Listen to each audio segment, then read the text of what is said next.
அஸ்ஸலாம் வலைக்கும் welcome back to our channel. அல்ஹம்துலில்லாஹ் நான் நல்லா இருக்கேன். ஐ ஹோப் எல்லாருமே நல்லா இருப்பீங்கன்னு நம்புகிறேன்.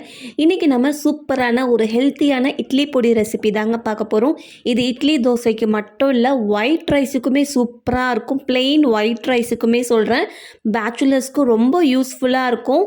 கண்டிப்பாக ட்ரை பண்ணி பாருங்கள். அதே போல் நம்ம முட்டை தோசைலாம் போடுறோம் அப்படின்னா பெப்பருக்கு பதிலாக இந்த இட்லி பொடியை சேர்த்துக்கலாம். டிலே பண்ண வேண்டாம், வாங்க வீடியோக்குள்ளே போகலாம்.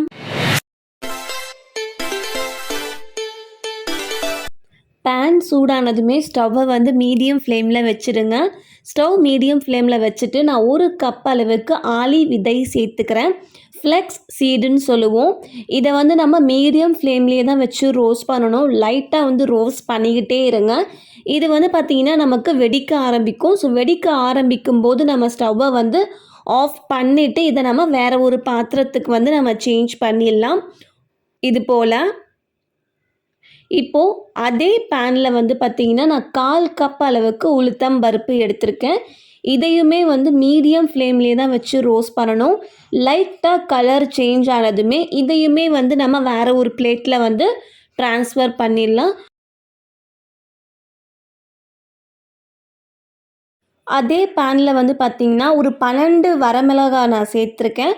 உங்களுக்கு காரம் தேவை அப்படின்னா நீங்கள் கூடுதலாக கூட சேர்த்துக்கலாம். அதே போல் 50 கிராம் அளவுக்கு பூண்டு சேர்த்துக்கோங்க. பூண்டில் தோலை நீக்கிட்டு சேர்த்துக்கோங்க. இதையுமே நல்லா மீடியம் ஃப்ளேமில் வச்சு ரோஸ்ட் பண்ணுங்கள்.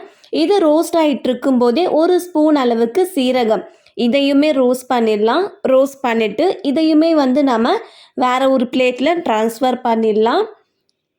இப்போது ஒரு பாதி லெமன் சைஸ் அளவுக்கு புளி சேர்த்துக்கோங்க. புளியில் கொட்டை, நார் அதெல்லாம் இல்லாத மாதிரி பார்த்துட்டு இதையுமே லைட்டாக ரோஸ்ட் பண்ணிக்கணும்.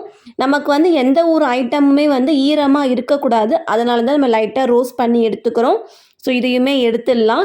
இப்போது ஃபைனலாக பார்த்திங்கன்னா நமக்கு அந்த பேன் நல்லா சூடாக தான் இருக்கும். இப்போது ஸ்டவ்வை ஆஃப் பண்ணிவிட்டு 1 கைப்பிடி அளவுக்கு கருவேப்பிலை சேர்த்துக்கோங்க.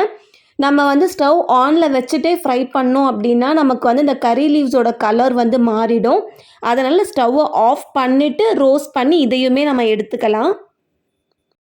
ஸோ எல்லாத்தையுமே நம்ம வேறு ஒரு பிளேட்டுக்கு மாற்றிட்டோம் பாருங்கள். இப்போ இதை நம்ம நல்லா ஃபேன் காற்றுல ஆற வச்சு எடுத்துக்க போகிறோம். ஆறின பிறகு தான் நம்ம கிரைண்டிங் பர்பஸே நம்ம ஸ்டார்ட் பண்ண போகிறோம்.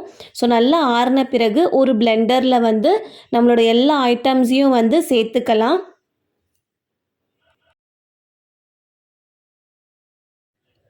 ஆட் பண்ண பிறகு 1 ஸ்பூன் அளவுக்கு கல் உப்பு சேர்த்துக்கோங்க. அதே போல் 1 ஸ்பூன் அளவுக்கு பெருங்காயம், இதையுமே சேர்த்துட்டு இப்போ நம்ம இதை கிரைண்ட் பண்ணி எடுத்துக்க போகிறோம். ரொம்ப நைஸாலாம் இருக்கக்கூடாது, லைட்டாக கொரன்ற மாதிரி தான் இருக்கணும். அவ்வளவுதான், சூப்பராக அரைச்சி எடுத்தாச்சு பாருங்கள். அரைச்சதுமே வேறு ஒரு பிளேட்டுக்கு மாற்றிடுங்க. மாற்றிட்டு நல்லா ஃபேன் காற்றுல ஆற வச்சு இதை நீங்கள் ஒரு கண்டெய்னரில் போட்டு ஸ்டோர் பண்ணி வச்சுக்கலாம். ரொம்ப நைஸாலாம் இருக்கக்கூடாது, இந்த அளவுக்கு கொரப்பாக இருக்கணும். இது இட்லி தோசைக்கு மட்டும் இல்லைங்க, நார்மல் ஒயிட் ரைஸில் நீங்கள் கொஞ்சம் போல் நெய்யை சேர்த்து இந்த இட்லி பொடியை சேர்த்து சாப்பிட்டீங்க அப்படின்னா அவ்வளோ சூப்பராக இருக்கும். ரொம்ப ரொம்ப டேஸ்ட்டாக இருக்கும். சின்னவங்கலேருந்து பெரியவங்க வரைக்கும் எல்லாருமே சாப்பிட்லாம். ரொம்ப ரொம்ப ஹெல்த்தி. ஃப்ளெக்ஸ் சீட்ஸ் ரொம்ப ஹெல்த்தி. கண்டிப்பாக ட்ரை பண்ணி பாருங்கள். உங்களுக்கு என்னோடய வீடியோ பிடிச்சிருந்தா மறக்காமல் லைக் பண்ணுங்கள், ஷேர் பண்ணுங்கள், கமெண்ட் பண்ணுங்கள். அடுத்த ஒரு வீடியோவில் சந்திக்கும் வரை டாடா பாய் அண்ட் தேங்க்ஸ் ஃபார் வாட்சிங். புதுசாக பார்க்குறவங்களா இருந்தீங்க அப்படின்னா மறக்காமல் சேனலை சப்ஸ்கிரைப் பண்ணுங்கள். பக்கத்தில் இருக்கிற பெல் பட்டனையும் ப்ரெஸ் பண்ணுங்கள்.